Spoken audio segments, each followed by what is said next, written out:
ನಮಸ್ಕಾರ ವೀಕ್ಷಕರೇ, ನಿಮಗೆಲ್ಲ ಹುಬ್ಬಳ್ಳಿ MGR ಕಿಚನ್ಗೆ ಸ್ವಾಗತ. ನಾವಿವತ್ತು ನಿಮ್ಗೆ ಚಳ್ಳಕಾಯಿ ಕರಿಂಡಿನ ಯಾವ ರೀತಿ ಮಾಡೋದು ಅಂತ ತೋರಿಸ್ಕೊಡ್ತೀವಿ. ಈ ಬೇಸಿಗೆ ಸೀಸನ್ ಬಂತಂದ್ರೆ ಎಲ್ಲರ ಮನೆಯೊಳಗೂ ಹಪ್ಪಳ, ಶಾಂಡ್ಗಿ, ಉಪ್ಪಿನಕಾಯಿ ಇದರದ ಸೀಸನ್ ನಡೆದಿರ್ತೈತಿ. ಹಿಂಗೆ ಬೇಸಿಗೆ ಒಳಗೆ ಅಷ್ಟೇ ಸಿಗ್ತಾವೆ ಈ ಚಳ್ಳಕಾಯಿ ಅಂತೇಳಿ. ಈ ಚಳ್ಳಕಾಯಿನ ಕರಿಂಡಿ ಯಾವ ರೀತಿ ಹಾಕ್ಬೋದು ಅಂತ ನಾವು ಇವತ್ತು ನಿಮ್ಗೆ ತೋರಿಸ್ಕೊಡ್ತೀವಿ. ಇದರಲ್ಲಿ ಉಪ್ಪಿನಕಾಯಿನೂ ಕೂಡ ಹಾಕ್ಬೋದು. ಅದನ್ನು ನಾವು ನೆಕ್ಸ್ಟ್ ಇನ್ನೊಂದು ರೆಸಿಪಿ ಮಾಡಿ ತೋರಿಸ್ತೀವಿ. ಇವತ್ತು ಕರಿಂಡಿನ ಅದು ಎರಡು ರೀತಿಲಿ ನಾವು ಹೇಗೆ ಮಾಡ್ಬೋದು ಅನ್ನೋದನ್ನ ತೋರಿಸ್ತೀವಿ. ಹಾಗಂದ್ರೆ ಇದನ್ನ ಯಾವ ರೀತಿ ಮಾಡೋದಂತ ಈಗ ನೋಡೋಣ ಬರ್ರಿ. ಇಲ್ಲೇ ಚಳ್ಳಕಾಯಿನ ಸ್ವಚ್ಛಂಗ ತೊಳೆದಿಟ್ಕೊಂಡಿವಿ. ಇಲ್ಲಿಗ ಈ ಫಸ್ಟ್ ಇವನ್ನ ಈ ರೀತಿ ಒಂದೊಂದು ಜಜ್ಜಿ ಇಟ್ಕೋಬೇಕು. ನೀವು ಹಿಂಗೆ ಜಜ್ಜಿದ ಮೇಲೆ ಅದು ಈ ರೀತಿ ಓಪನ್ ಹಾಕವು. ಈ ರೀತಿ ಪ್ರತಿಯೊಂದನ್ನು ಜಜ್ಕೋಬೇಕು. ಇಲ್ಲಿ ನಾವು ಆಲ್ಮೋಸ್ಟ್ ಒಂದು ಅರ್ಧ kg ಅಷ್ಟು ತೊಗೊಂಡು ಮಾಡಾಕತ್ತೀವಿ. ಇಲ್ಲಿ ಆಲ್ರೆಡಿ ಇಷ್ಟು ಜಜ್ಜಿಟ್ಟಿವಿ ನೋಡ್ರಿ. ಇಲ್ಲಿ ಹುಷಾರಾಗಿ ಒಂದೊಂದನ್ನ ಜಜ್ಕೋಬೇಕು. ಇನ್ನು ಒಳಗೆ ಬೀಜ ಹಂಗೆ ಉಳಿಬೇಕು, ಬೀಜ ಏನು ತೆಗಿಯೋಂಗಿಲ್ಲ.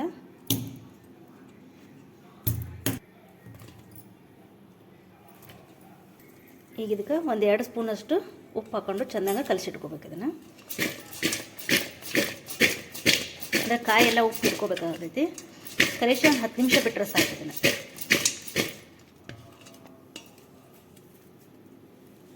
ಈ ರೀತಿ ಒಂದು ದೊಡ್ಡ ಸ್ಪೂನ್ಲಿ ಒಂದು 2 ಸ್ಪೂನಷ್ಟು ಉಪ್ಪನ್ನ ಹಾಕಿಡಬೇಕು. ಇಲ್ಲಿ ನಾರ್ಮಲ್ ಟೇಬಲ್ ಸ್ಪೂನ್ಗೆ ದೊಡ್ಡ ಬರ್ತೈತಲ್ಲ, ಆ ರೀತಿ ಈ ಸ್ಪೂನ್ ತೊಗೊಂಡು 2 ಸ್ಪೂನ್ ಹಾಕಿ ನಾವು ಇಲ್ಲಿ ಉಪ್ಪು. ಈಗ ಒಂದು 10 ನಿಮಿಷ ಆದಮೇಲೆ ಉಪ್ಪೆಲ್ಲ ಹಿಡ್ಕೊಂಡಾವ ಕಾಯಿ. ಇಲ್ಲಿ ನಾವು 2 ಥರದ್ದು ತೋರಿಸ್ತೀವಿ. ಒಂದು ಕೆಂಪು ಖಾರ ಮತ್ತು ಒಂದು ಹಸಿ ಖಾರ ಹಾಕಿ ತೋರಿಸ್ತೀವಿ. ಈಗ ಫಸ್ಟ್ ಕೆಂಪು ಖಾರ ಹಾಕಿ ಮಾಡೋದನ್ನು ತೋರಿಸ್ತೀವಿ. ಇಲ್ಲೇ ಅಗಸಿ ಪುಡಿ ತೊಗೊಂಡಿವಿ. ಅಗಸಿ ಬರ್ತೈತಲ್ಲ ಅದನ್ನು ಹುರಿಯಂಗಿಲ್ಲ, ಹಂಗೆ ಹಸಿದ ಅಗಸಿನ ಈ ರೀತಿ ಪೌಡ್ರ್ ಮಾಡಿಟ್ಕೋಬೇಕು. ಅವನ್ನ ಈ ಶೇಂಗಾ ಪುಡಿಯಲ್ಲಿ ಹೆಂಗೆ ಮಾಡ್ತೀವಲ್ಲ ಆ ರೀತಿ ಇದನ್ನು ಅಗಸಿನ ಪೌಡ್ರ್ ಮಾಡಿಟ್ಕೊಂಡಿವಿ. ಹುರಿಯಂಗಿಲ್ಲ, ಹಸಿದ ಅಗಸಿ ತೊಗೋಬೇಕು ಕರಿಂಡಿಗೆ ಯಾವಾಗಲೂ. ಇಲ್ಲಿ ಒಂದು 3 ರಿಂದ 4 ಸ್ಪೂನಷ್ಟು ಅಗಸಿ ಪೌಡ್ರು, ಒಂದು ಸ್ಪೂನ ಅರಿಶಿನ ಪುಡಿ, ಖಾರಕ್ಕೆ ಒಂದು 2 ಸ್ಪೂನು ಖಾರ, ಆಮೇಲೆ ಬೆಳ್ಳುಳ್ಳಿ ಜಜ್ಜಿಟ್ಕೊಂಡಿವಿ. ಬೆಳ್ಳುಳ್ಳಿನ ಸೋಸೆ ಈ ರೀತಿ ಜಜ್ಜಿಟ್ಕೊಂಡಿದ್ವಿ. ಬೆಳ್ಳುಳ್ಳಿ ಇದಿಷ್ಟನ್ನು ಹಾಕಿ ಚೆಂದಂಗೆ ಸ್ವಲ್ಪ ನೀರು ಹಾಕಿ ಕಲಿಸ್ಕೋಬೇಕು. ಈ ದೋಸೆ ಹಿಟ್ಟಿನ ಹದಕ್ಕೆ ಬರ್ತೈತಿಲ್ಲ ಆ ರೀತಿ ಕಲಿಸ್ಕೋಬೇಕು. ಭಾಳ ತೆಳ್ಳಗೂ ಮಾಡ್ಕೊಳ್ಳೋಂಗಿಲ್ಲ. ಇದನ್ನು ತೆಳಗಣಿಸಿದ್ರೆ ಮತ್ತು ಸ್ವಲ್ಪ ಮ್ಯಾಗ ಅಗಸಿ ಪುಡಿನ ಕುಡಿಸ್ಕೋಬೋದು ಅದಕ್ಕೆ. ಯಾಕಂದರೆ ಇಟ್ಟ ಮೇಲೆ ಮತ್ತೆ ಇನ್ನೂ ನೀರು ಬಿಡ್ತೈತಲ್ಲ ಅದು ಮತ್ತೆ ತೆಳಗಾಗಿ ಹಾಕತ್ತಿದೆ. ಈಗ ಫಸ್ಟಿಗೆ ಉಪ್ಪು ಹಾಕಿ ಕಲಸಿಟ್ಟಿರ್ತೀವಿ, ಆದರೂ ಸ್ವಲ್ಪ ಇನ್ನೂ ಉಪ್ಪು ಹಿಡಿತೈತಿ. ನೋಡ್ಕೊಂಡು ಟೇಸ್ಟ್ ನೋಡಿಕೊಂಡು ಇನ್ನೂ ಎಷ್ಟು ಉಪ್ಪು ಬೇಕಲ್ಲ ರುಚಿಗೆ ಅದು ನೋಡ್ಕೊಂಡು ನೀವು ಉಪ್ಪು ಹಾಕೋಬೇಕು. ಈಗ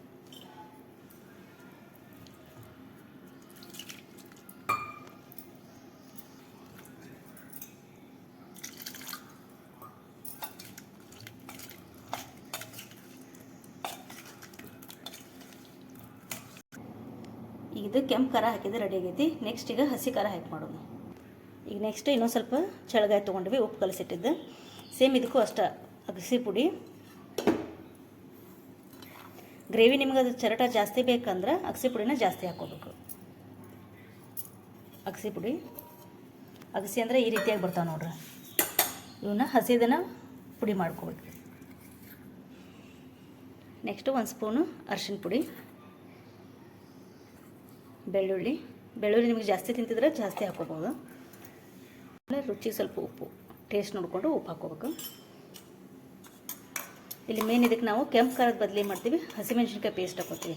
ಆ ಪೇಸ್ಟ್ ಮಾಡ್ಕೋಬೇಕಾದ್ರೂ ಅಷ್ಟೇ. ಅದಕ್ಕೆ ಸ್ವಲ್ಪ ಕೊತ್ತಂಬರಿ, ಅದ್ರಾಗೂ ಸ್ವಲ್ಪ ಬೆಳ್ಳುಳ್ಳಿ ಹಾಕಿ ಉಪ್ಪು ಹಾಕಿ ಅದನ್ನು ಪೇಸ್ಟ್ ಮಾಡ್ಕೊಂಡಿರ್ತೀವಿ. ಜೀರಿಗೆ, ಹಸಿಮೆಣ್ಸಿನ್ಕಾಯಿ ಪೇಸ್ಟ್ ಮಾಡ್ಕೊಂಡಿರ್ತೀವಲ್ಲ ಅದನ್ನು ನೀವು ಖಾರಕ್ಕೆ ಎಷ್ಟು ಬೇಕಲ್ಲ ಅಷ್ಟು ಪೇಸ್ಟ್ ಹಾಕೋಬೇಕು. ಈಗ ಇದಕ್ಕೆ ಸ್ವಲ್ಪ ನೀರು ಹಾಕ್ಕೊಂಡು, ಒಮ್ಮೆ ಭಾಳ ನೀರು ಹಾಕೋಬಾರ್ದು ಯಾಕಂದ್ರೆ ಅಳಕಾಯಿ ಉಳಿದೈತೆ. ಸ್ವಲ್ಪ ನೀರು ಹಾಕ್ಕೊಂಡು ನಿಮಗೆ ತೆಳಗೆ ಎಷ್ಟು ಬೇಕಲ್ಲ ಅಷ್ಟು ಕಲಿಸ್ಕೋಬೇಕು. ಇದು ಹಸಿ ಖಾರ ಹಾಕೋದ್ರಿಂದ ಈ ಕರಿಂಡಿ ಗ್ರೀನ್ ಕಲರ್ನೇ ಬರುತ್ತೆ, ಕೆಂಪು ಖಾರ ಹಾಕಿದ್ರೆ ರೆಡ್ ಕಲರ್ನೇ ಬರುತ್ತೆ. ಯಾವುದೇ ಕರಿಂಡಿ ಮಾಡಿದರೂ ಅದಕ್ಕೆ ಮೇನ್ ಬೇಕಾಗೋದಂದ್ರೆ ಅಗಸಿ ಪೌಡ್ರು. ಈ ರೀತಿ ಇದನ್ನ ಕಲಿಸಿ ನೀವು ಒಂದು ತಿಂಗಳ ಫ್ರಿಜ್ನಾಗ ಇಟ್ಕೊಂಡು ತಿನ್ಬೋದು. ಜಾಸ್ತಿ ಹುಳಿ ಬೇಕನ್ನೋರು ಇದನ್ನು ಹೊರಗಡೆ ಇಟ್ಟು ತಿಂತಾರೆ, ಆದರೆ ಭಾಳ ಹುಳಿ ಆಕತ್ತೆ. ಅಗಸಿ ಜಲ್ದಿ ಹುಳಿ ಆಗಿಬಿಡ್ತೈತೆ ಇದು. ಅದಕ್ಕೆ ಆದಷ್ಟು ಫ್ರಿಜ್ನಾಗ ಇಟ್ಕೊಂಡ್ರೆ ನೀವು ಜಾಸ್ತಿ ದಿನ ಯೂಸ್ ಮಾಡ್ಕೋಬೋದು.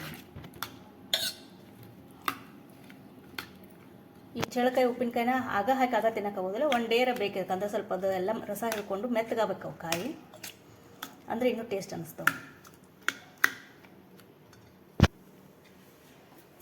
ಈಗ ಹಸಿ ಖಾರ ಹಾಕಿದಂತೆ ಚಳ್ಳಕಾಯಿ ಕರಿಂಡಿ ರೆಡಿ ಆಯ್ತು.